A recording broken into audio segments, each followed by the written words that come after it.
民众党主席柯文哲自本月5号因台北金华城案遭羁押，至今已满20天。台北检方已经对其3次提审。柯文哲坚称自己没有图利、受贿等问题。岛内舆论关注到柯文哲案实际上并未造成民众党崩盘，这也对赖清德提出新警讯，其民调显著下滑就是例证。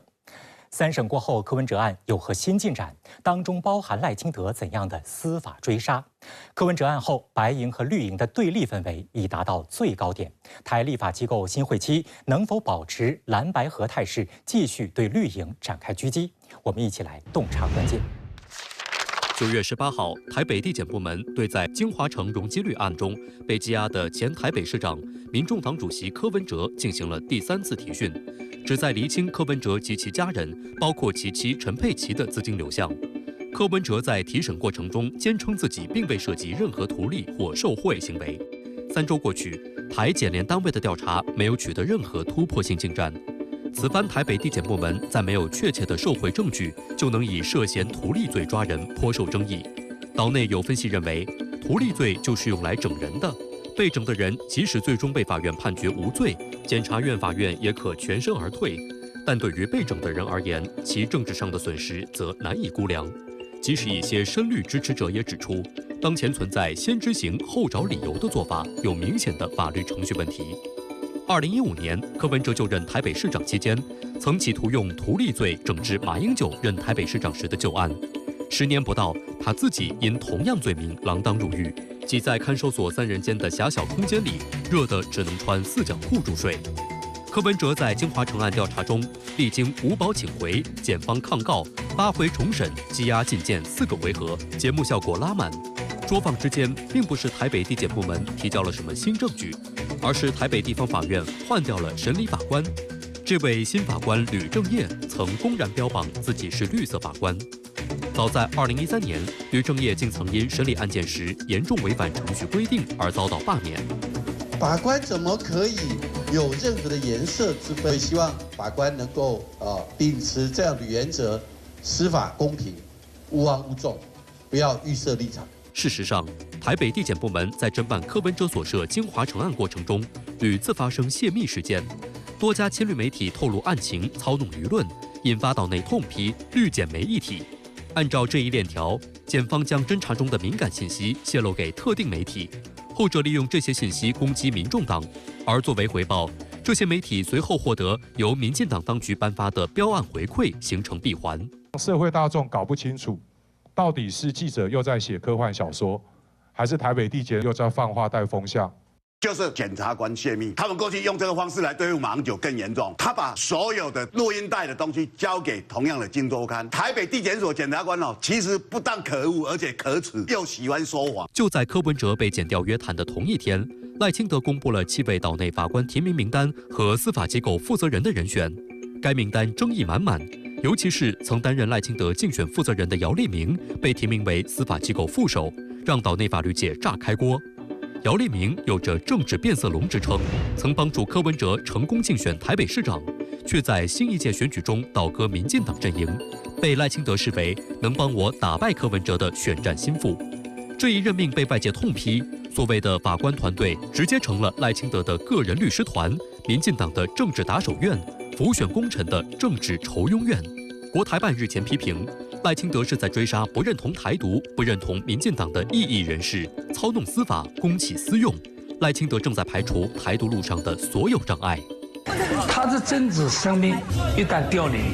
对未来台湾的政局会产生了巨大的影响。这是赖清德为了2028连任，他在扫除所有的障碍。实际上，柯文哲案爆发后，民众党总支持度只掉了1.8个百分点。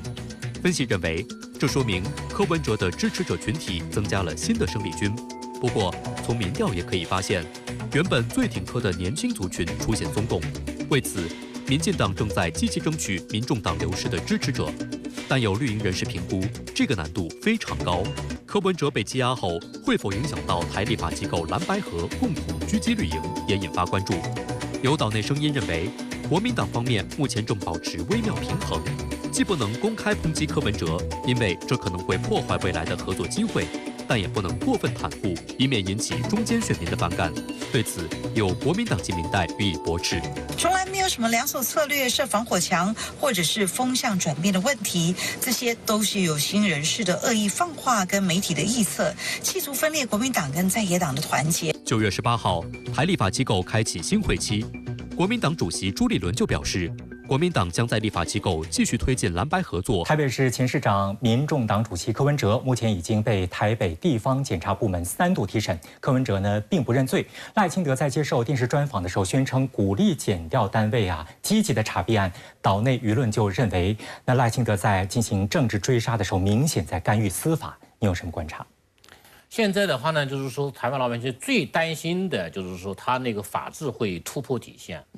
这一次台北的那个地检署他们检调系统已经成为了赖清德的打手，这是对台湾社会来是非常可怕的一件事情。对赖清德来讲的话，他对面临着60%不支持他的群众，他有恐慌，所以他目前的想法就是说对民众党进行分化瓦解。通过这一次羁押打击那个柯文哲，我让你不死也得脱层皮。我哪怕是没办法让你去坐牢，但是呢，也要让你社会性死亡，使得你在社会上没有吸引力。在柯文哲案审理期间，有一些特定的绿媒获得了很多一手法庭资料，包括一些未被公开的所谓的证据。岛内舆论就指出，实际上一直存在着所谓的绿检媒3位一体。那这样一个产业链条勾连得如此之深，说明什么？他们之间其实是相辅相成的，包括像是这个检方他找不出证据，那我可以让绿媒放出一些实的或者是不实的证据来混淆大众的视听。有烟雾弹之所以能够反复的把它送到这个监狱当中，其实有很大的一部分的作用是民众的这个对烟雾弹的认知，它其实是被左右了。在民进党过去8年的执政当中，媒体当然是一个最重要的关键，包括他发动的这些所谓的青鸟运动的这些学生的群体，他也能够在一些社交媒体上面去抹黑他的这个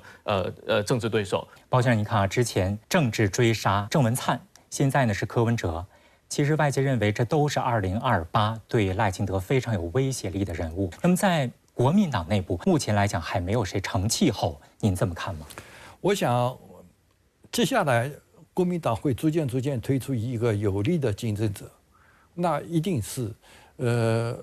民进党所眼中钉、肉中刺的感觉。关键在于要团结要团结，要齐心合力，要真正推出一个能把赖清德拉下台的候选人。他们已经看到了，如果不蓝白合，他们就会遭到民进党当局的追杀和打压。民众党的很多人士都已经对2023年的选举过程当中没有进行蓝白合表示了一种极大的后悔。有分析认为，这一次柯文哲事件很有可能会再让岛内的政治格局重新回到蓝绿2大阵营对抗的这样一个局面，也就是说，第3势力民众党可能会被边缘化、泡沫化。其实从目前这个来讲，这样的一个判断是否还为时过早？我认为确实为时过早。民进党现在要去彻底的打败民众党，或者说是消解民众党，他没这个实力，他做不到，也没这个正当性。在台湾一直有群众不想在民进党和国民党当中挑一个，一直在寻找第3个苹果。对，这种感情寄托，哪怕将来没有民主党了，他们依然会把这感情再放到其他的人身上或者其他政党上。当然，从目前来看的话，国民党还是希望跟民众党在一块联手合作。我想他们还能够相互的扶持一段时间。其实自从这个柯文哲被羁押之后，民众党的8名民代他们的未来的走向，民进党一直在争取，要逐个击破，要把他们收编。那您觉得这个可能？民众党和国民党其实共同面临着一个外部的威胁，就是民进党的追杀。你一个大的结构性的一个威胁，它会使得这个党团的抱团的程度会更加的高，他们的凝聚力会更好。第二个方面是从他们个人的角度上面来看，你现在这么早的被收编，事实上对他们个人的这个政治资源的积累和政治发展的表现是不利的。他们其实可选择的空间是非常大的，他不一定会被这个绿营收编，蓝营也会向他们抛来橄榄枝。赖清德上任至今已有3个多月，据岛内亲绿民调机构最新数据显示，上任100余日，赖清德的不支持者增加13个百分点，1个百分点约等于19.5万人，13个百分点代表250万人以上。考虑到这还是亲民进党的民调机构所统计，真实情况或许比润色过的数据更为惊人。有岛内舆论指出，不干正事儿，只搞斗争，恐怕是赖清德陷入民调危机的重要原因。值得关注的是，国安部门日前起底台独网军匿名者64，锁定3人，立案侦查，释放了怎样的信号？昔日喊着请蔡英文的网军停止攻击的赖清德，上任后竟大幅增加宣传预算，强化豢养自己的网军，为何值得高度警惕呢？一起来看短片。中国国民党籍民代李彦秀表示，赖清德上任后施政毫无头绪，内外不断引战，失去支持者完全不让人意外。赖清德穷的恐怕只剩铁杆深绿支持者了。台湾时事评论员谢志传则强调，台湾民众想看到的是经济发展上有新政策，而非沉迷于无休止的政治争斗。值得注意的是，在不赞同赖清德施政方式的民众中，大部分是45岁以下年轻族群和大学本科及以上学历者。有岛内舆论指，这与民进党当局近期在追查民众党主席柯文哲涉金华城案时的双标做法有很大关系。现在年轻人不仅没有回流，反而更加坚定反对赖清德。此外，在最近公布的几项针对未来岛内地方选举的民调结果显示，被视为绿营根据地的高雄、台南等几个城市也出现松动。其中，在高雄市，民调显示，中国国民党籍民代柯志恩如果对战高雄5名当地民进党可能候选者，结果将全部胜出。此前，韩国瑜被罢免高雄市长后，国民党曾被外界认为在高雄再无希望。短短数年，国民党又在高雄看见曙光。柯志恩发文称，高雄基本盘之所以松动，最主要原因还是民进党原计划的接班梯队出问题，比如赵天麟因为私生活丑闻淡出政坛。另一名候选人管碧玲则因处理金门恶性撞船事件的荒腔走板，也失去竞争高雄的可能。而在赖清德发起地，民进党已经执掌了32年的台南市，国民党籍的谢龙介在民调中也赢过赖清德的子弟兵林俊宪以及永延会派系的王定宇。觉得在台南真的是长期执政，民心思变了。8月底，赖清德曾以民进党主席身份找党内7大派系代表共同聚餐。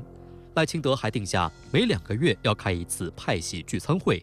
对此，有岛内舆论认为，赖清德上任以来非常排他、任人唯亲的用人方式，令民进党内不服者越来越多。于是，赖清德希望通过定期聚餐，让各派系乖乖听话。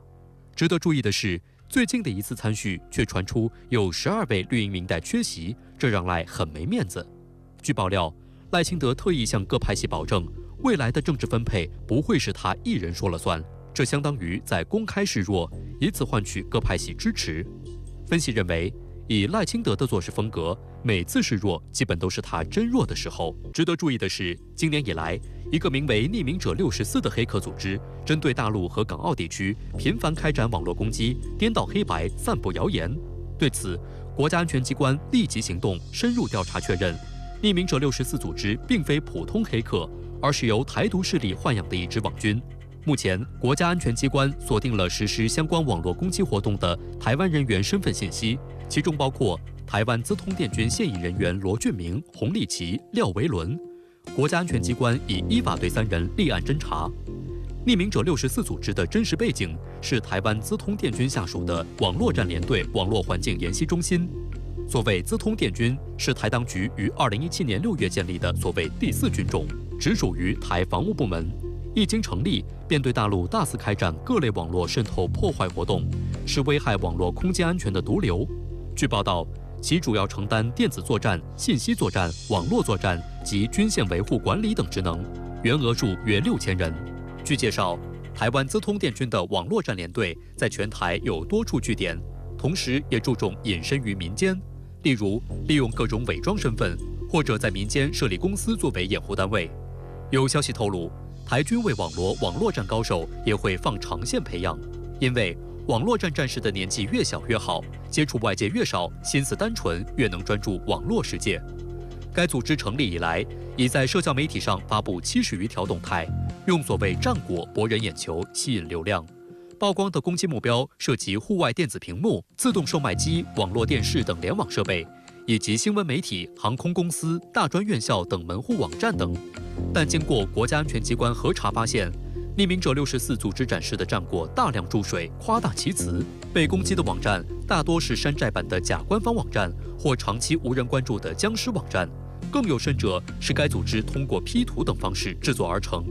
例如，8月2号，一家小型互联网企业运营的网站遭匿名者64组织攻击，因该网站挂在了多家高校官方论坛的登录地址，就被匿名者64组织硬说成控制了大陆40所高校的官方论坛。值得一提的是，近年来绿营网军在岛内各种选举中为民进党攻城略地的实力屡见不鲜，甚至连自家人也难以信。而讽刺的是，赖清德今年在就任台湾地区领导人后，不但没有减少对网军的使用，反而变本加厉。据爆料，民进党当局在2025年度媒体政策及业务倡导上编列了约15亿元新台币的经费，比2024年暴增了6亿元新台币，增幅高达66%。外界质疑赖清德也想用台湾民众的纳税钱为自己的执政保驾。对内铲除异己，对外消灭对手。从1450万到14.9亿，相关预算的大幅的增加，完全暴露了民进党当局加码豢养网军，妄图全面操纵舆论的野心。多行不义必自毙，民进党的恶行必遭民意反噬。赖清德上任100余日，民调就显示差不多掉粉250万啊。那您观察到什么样的情况？这些流失掉的粉儿啊，都是什么原因出走的？他并不把民生的问题列为优先的选项。对于五缺的问题，不管是缺电、缺工、缺蛋，还是缺其他专业技术人才的这些事情，他其实并没有认真的去解决。对于民进党当局来说，只要我脸皮够厚，我挨得住骂，这个民生问题我就可以抱着一种鸵鸟的心态装作没有看见，也就让这个民意划过去了。赖清德他现在推崇的这个政治斗争。事实上是给民众蒙上了一层这个更加明显的这种绿色恐怖的这种阴影。就说你一刚上台才3个月，你所做的事情并不是说去讨好你自己的选民，不是去兑现你自己的承诺，相反你是拿你的对手，打你的这个潜在的威胁者开刀，进行一种政治追杀。赖清德近日突然召集民进党内7大派系的代表聚餐，还说每2个月就要吃一次。那么岛内舆论评价赖清德是一个刚愎自用的人，这样一个人怎么就放下身段来请大家吃饭了呢？赖清德是一个斗性非常高的那么一个人物，这使得民进党内部其他派系人人自危。而赖清德的话呢，他为了自己的施政，尤其是为了后面的选举，他必须要取得民进党内其他派系的人的支持，否则他那个位置坐不稳，甚至于坐不热。他会提前很长时间变成一个所谓的跛脚的党主席。新潮流系已经掌握了权力，由新潮流系再去统合其他的派系，用恩威并重的方法，达成一个整合，然后赖清德顺理成章成为一个民进党的共主、新共主，这样的话呢，有利于他后面去推行他的台独分流活动，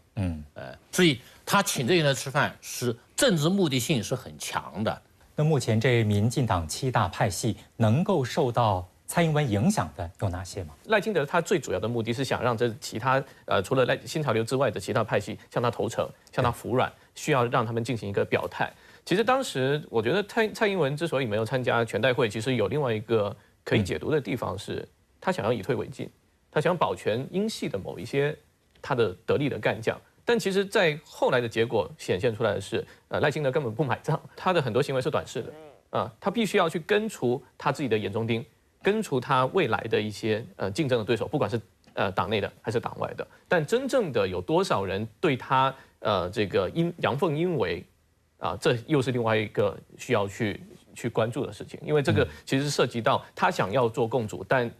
有可能会涉及到内部党团凝聚力流散的一个矛盾的点。我们知道，之前在民进党内部选举的时候呢，这个赖清德不断的受到蔡英文网军的攻击。到赖清德上台了，他为明年的这个宣传预算编列了15亿新台币，比2024年大幅提升了66%啊。那他也开始豢养自己的网军了。未来在岛内他会怎么来用自己的网军？我估计他会把蔡英文那些1450的人的话，会收编不少人进来。他手上有资源。对，现在蔡英文手上资源少了，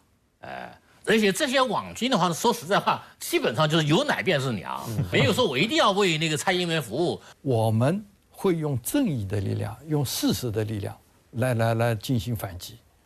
台独当局，你要搞台独是不可能的，你要忽悠中国大陆的老百姓，你要欺骗的手法来获取两岸民众的支持，来获取台湾民众的支持，总有一天你会暴露在光天化日之下。外界还注意到，一再信誓旦旦地宣称不支持台独的美国拜登政府，却在继续推进对台军售。继美国国防安全合作署本月中宣布新一项总价值达2.28亿美元的对台军售案后，美国又在计划动用所谓的总统拨款权，向台湾提供一笔总额近5.7亿美元的军事援助。在最后仅剩3个多月的执政垃圾时间里，拜登政府为何加速以武助独？民进党当局为何甘愿成为美国过期武器的垃圾桶？国防部新闻发言人张晓刚强调，台湾的安全取决于两岸关系和平发展，美制武器不是民进党当局的护身符，而是其自取灭亡的索命绳。第23届美台防务工业会议23号在美国费城召开，为期3天的会议将深入探讨如何强化台湾所谓防务与安全。会议期间还将特别关注对台军售、双方防务工业合作生产以及如何解决采购武器的延迟交付等问题。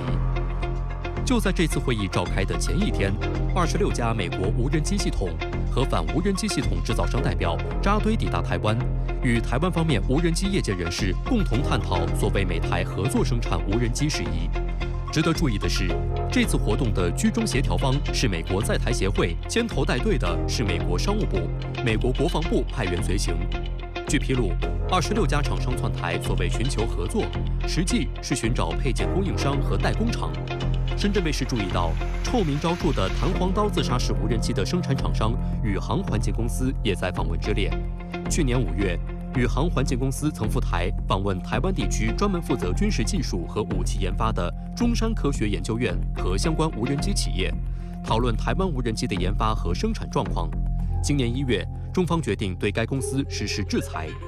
实际上，赖清德今年3月尚未就职时，就参访了嘉义的无人机研发中心，鼓吹台湾无人机发展现在是天时地利及人和，盼台湾成为无人机供应链的亚洲中心。为此，台经济部门近期还组建了所谓无人机联盟。有分析认为，赖清德的意图就是要彻底摆脱对大陆生产的无人机及零配件的依赖。台当局图谋与美勾连合作生产无人机，绝不仅仅是为了着眼于民用，而是要着眼于军用。观察指，美台或许已经预判到，未来一旦台海爆发战争，无人机不仅会是战场上的主角，甚至会是战争胜负的决定性因素。据多名美国会幕僚和官员透露，美国政府正计划向台湾提供新一笔军事援助，总额达5.67亿美元，约合40亿元人民币。这一数字几乎是去年3.45亿美元军援的2倍。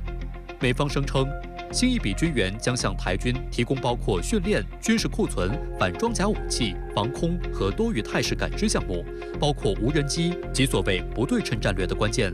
按照相关官员的说法，拜登政府将使用现有最快的工具向台湾提供援助，也就是直接交付美军库存。值得注意的是，这将是拜登政府第2次动用总统拨款权对台提供军援。总统拨款权是美国总统被法律授予的一项特权，总统可以在无法通过国会获得资金支持时，直接从联邦预算中划拨资金，以应对难以预见的紧急情况。例如，总统可以宣布国家进入紧急状态，以便获得资金来解决自然灾害、恐怖袭击或国内动荡等问题。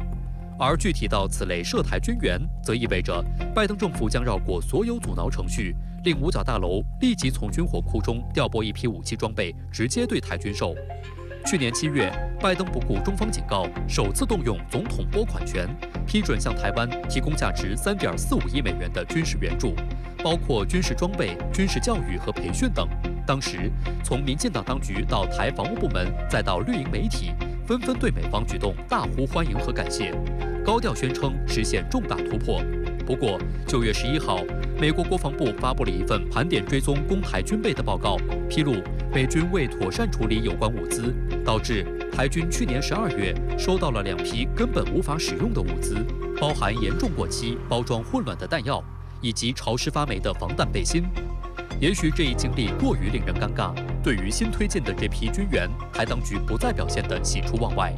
台当局在美联络处方面仅称无可奉告。观察指，拜登政府同意使用总统拨款权，向处于非紧急状态的台湾提供军援，就是为了缓解未按时向台交付已逼近200亿美元军火的国内责难。特别预算编出来的2500亿，我们付了1半以上的钱，一直在说现在兵凶战危，包括鱼叉飞弹，到现在都没有来。岛内舆论直言，赖清德之流把岛内民众的血汗钱全部贡献给美国军工复合体，换来的却是一堆破烂，实在讽刺。事实上，在行要我们替他做销毁武器之时，销毁的费用都要我们台湾来负担。捡的破烂你还可以去卖钱，我觉得台湾连捡破烂都称不上。多名美国官员透露，拜登政府正在计划动用所谓的总统提款权，向台湾提供新的一笔军事援助，总额达到5.67亿美元，约合40亿元人民币。第3笔也在筹划当中。为什么拜登急于做这件事情？拜登他在下台之前要为美国的军工联合体再做一些贡献。第二个的话呢，就是说目前拜登在美国国内他的支持度、他的威信在日益的下降，他想在台湾问题上面再去做一点事情，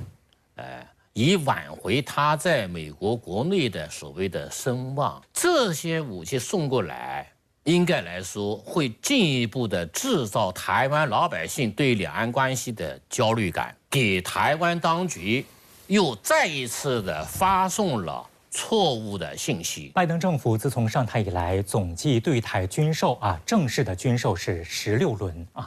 那么之前如果说是美国对台军售的话，更多是武器装备。那么拜登上台之后，很大一部分都是零部件或者是这个维修服务等等。那您观察到拜登政府的对台军售呈现出一个什么样的特点？可以这么总结吧，第一个是审批程序的便捷化，第二个是出售频次的密集化，然后售台武器的这个零散化。那么这些年下来，其实这个手段它的效用并不是特别的明显，所以从这个角度上面来看，拜登政府它其实只能通过这种微调的方式去维持着美国对台军售的一个存在感。大量的民脂民膏来买这些破铜烂铁的话，那么岛内的所谓的在野党也好，还是岛内民众也好，能够对民进党当局形成一定的这种掣肘吗？通过什么样的手段？现在台湾立法机构里边，国民党和民众党的力量是超过半数。当然，他们通过预算的审核的过程里边，可以对民进党当局产生掣肘的一个效果。问题在于国民党是否愿意这么做，这还需要进一步的观察。美国对台湾军售的问题是一个很复杂的问题，它带来的经济效益是假，实际上是真正的效应在于政治上的效应。拜登总统的任期马上就结束了，在这个节骨眼上，他做出一项这样的一个姿态，还在于他认为中美关系里边，他不会放弃在台湾问题上对中国政府、中国的内政的干扰。我们注意到，当前民进党当局正在图谋借着即将到来的第79届联合国大会闹会，拿所谓的联合国2758号决议不涉台这样的伪议题来做文章。那此前，美国国务院已经炮制了所谓的台湾有意义参与联合国系统这样的伪命题。那么在赖清德上台之后，未来美国打台湾牌会有什么样的变化吗？其实，在整个拜登的执政时期，我们看到一个非常明显的美国想要推动台湾问题进一步国际化的这样的一个趋势。不管是这个联合国2758号议题的炒作，还是之前其实拜登已经非常有意识的把像是类似于这个新冠疫情，然后俄乌冲突的这些东西都跟台湾问题挂钩起来，这个是具有一个非常大的这种模糊性的，这也是他推动台湾问题国际化的一个非常典型的表现哈。赖清德他上台之后，是否会影响到美国的这个对台政策？其实本质不在台湾当局，本质是在于美国的这一次总统选举之后，美国政府他想要怎么样去操弄这个台湾牌。